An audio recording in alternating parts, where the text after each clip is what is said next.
Hey everybody, Ryan here for another episode of the Natural Aquarium on Father Fish. So today we're going to talk about jars, and jars are one of my favorite things. I love to go out and just see what's in different bodies of water. I love to watch them change over time, and most of all they're like little experiments in their own right if you so wish to do that.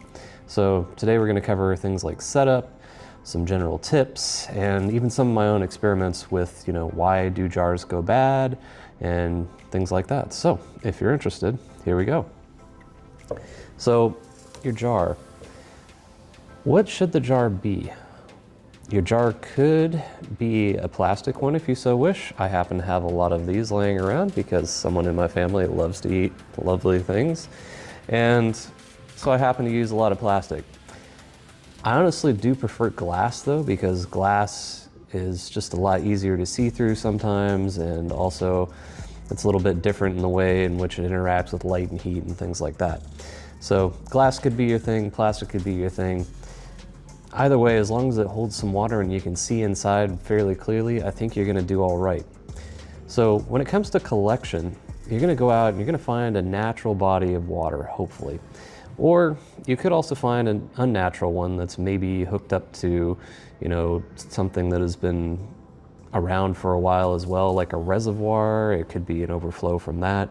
And if it's a reservoir that is stocked with a bunch of fish and other things, chances are that you're going to have some of these little microorganisms that we're typically looking for to culture in a jar. In my case, I happened to go to the drainage ditch all the time, and video of that probably playing over here. So when you're going there, you're not looking to just get gobs of stuff and shove it in the jar. You're actually looking for very little, because the little things that you're looking for, they're not very big, and the materials on which they reside, which is plant matter, by the way, it's the base of just about every food chain on Earth. They don't need a whole lot of it, okay? Because they're usually small. And there's actually some real big problems if you overload the amount of plant matter that you have in yours. So I will typically go and I will just get a very small handful, and again, the video is probably playing right there. And I've actually gone and done some experimentation and figured out that you probably only want one large leaf per liter if you're going to be adding dry leaves.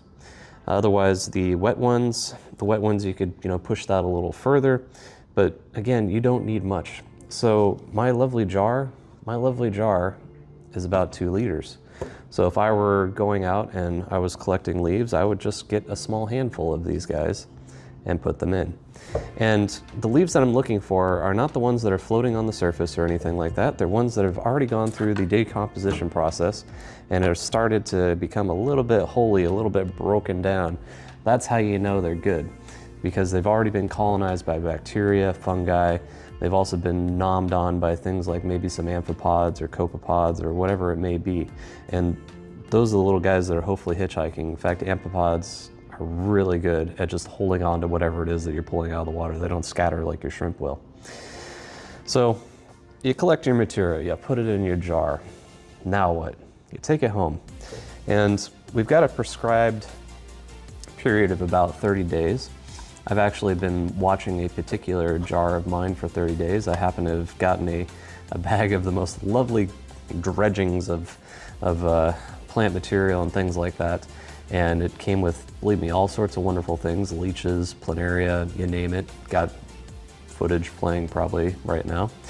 And this stuff, as you're watching it, you can determine what are some things that I like about this jar, what are some living things that I want to culture, and what are some things that I don't want in my aquarium. Do I want a leech in my aquarium? Probably not. Do I want planaria in my aquarium? Probably not.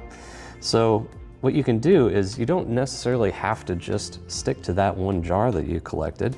Let's say that you've noticed that you want to pull some Daphnia or pull some copepods out of this thing, or maybe there's an amphipod or two that you're hoping will breed. You can then just take another container, and it doesn't have to be another jar. You can just work with whatever is easy for you to culture in. Could be a shoebox, could be one of these lovely little critter carriers. You could even set up an entire tank, like for instance, that thing over there, is just an entire lovely little resurrection tank, if you will. I have got no filter in it. It's just a bunch of plants. And of course I put in leaves and all that good stuff every once in a while for them to live on. And then whenever I need some Daphnia or something, well, what do? Oh yeah, grab a little syringe, got a whole bunch of Daphnia, go squirt it in one of the tanks. I'll probably play a video of that right here too. So this is also how you're gonna get the things that you want from your original jar to a culture bin. You're going to just take a syringe if you got one, or most of you probably have access to a turkey baster if you're American, you know, good old Thanksgiving tradition, right? And so you'll just center in on whatever the little guy is that you want, and you'll go, okay, and then you can even do a little verification check. Did I get the things I wanted? Great. If I did, okay, in they go. And then happy times putting your culture there. And another thing that I might recommend for these jars, speaking of cultures and stuff, is that you help them along with plants again. So, hey, I've got some lovely Alodia and Acris. Who knows what it really is, right? So I like to put this in most of my jars, and it could be the wild collected ones, or it could be my culture bins, whichever, because it's perfectly fine as a floating plant. Another wonderful one is hornwort. There's always a copious amount of duckweed that seems to hitchhike, and that goes in too. And that's one of the things that actually you'll want to look out for when it comes to these jars, is if the duckweed starts to grow over the surface too much, you might want to remove some of that so that, again, we can have that oxygen penetration there. So that's how you can use your jar as like a lovely little starter for culturing something. If anything, you can just keep it around forever and just use it as your way of observing things. And eventually the things that are predatory, like planaria and leeches and things like that, they will eventually starve out if they don't have their natural food source in there. Some of them might be able to survive for quite some time just scavenging on bodies. But again, if you are absolutely worried about what goes in your tank, just use it as the medium, and the end result will be your lovely new culture. So your jar also, if you have it around somewhere, mine are usually outside.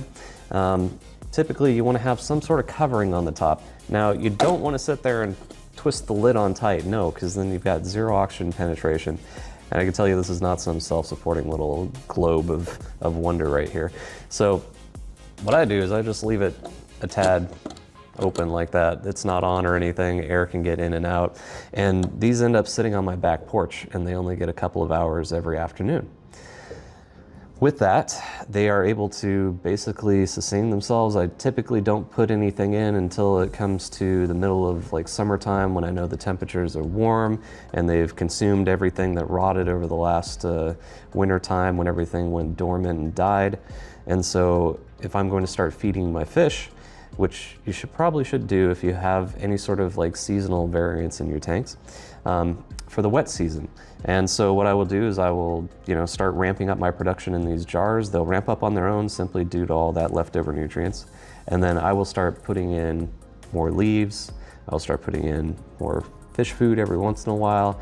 And then also, if I need to, I'm topping off with aquarium water, which of course comes with its own lovely little array of things like nitrates and phosphates and everything else that, little organisms might want to build themselves out of. So that's the basics of the jar. Now, on to experimentation. The number one reason that your jar is going to fail is because you put too much organic matter into it. So again, here's our rule set. We're going to do one large leaf. If you're using dry leaves and not ones that are already starting to decompose from the water, you're going to use one dry leaf per liter. So my lovely container again here, 2 liters. What am I gonna do if I'm doing dry leaves because I couldn't get any from the water source, or I'm just starting my own lovely little culture or whatever it may be? 1 dry leaf per liter. So there would be 2 in there. And you also want to consider things like your lovely seed pods here. I have the jacaranda seed pod. Yes, pronounced it right this time, you're welcome. And these things, they are a lot more dense. Some of them have a lot more surface area than a leaf would, like even our lovely little sweet gum pods. And so you want to be careful about these as well. because this is a whole lot of organic content which bacteria will start to digest, which fungi will start to digest, and they're going to soak up all the oxygen in the water. And again, I went and I did some experimentation with this. I got the cold hard data, got ourselves a lovely dissolved oxygen probe here, and over time I went and I kept dipping this thing every hour or so and got all the data, and that data of course we'll share with you right here.